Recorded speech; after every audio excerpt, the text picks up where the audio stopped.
ইন্নাল্লাযীনা ক্বালু রাব্বুনা আল্লাহু সুম্মা ইসতাকামু তাতানাজ্জালু আলাইহিমুল মালাইকাতু আল্লা তাখাফু ওয়া লা তাহজানু ওয়া আবশিরু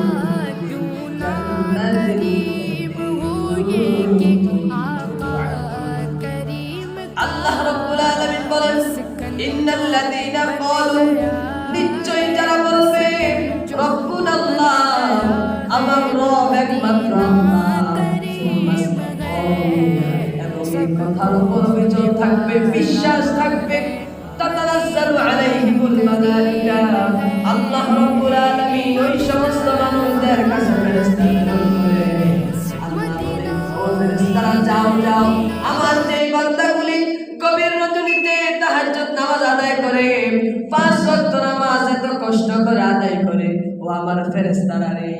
যাও যাও তাদের কাছে তোমরা আল্লাহর ওই জান্নাতের সুসংবাদ দিয়ে দাও যে জান্নাত আল্লাহ রাব্বুল আলামিন মুত্তাকিন বান্দার জন্য রেডি করে রেখেছেন সুবহানাল্লাহ।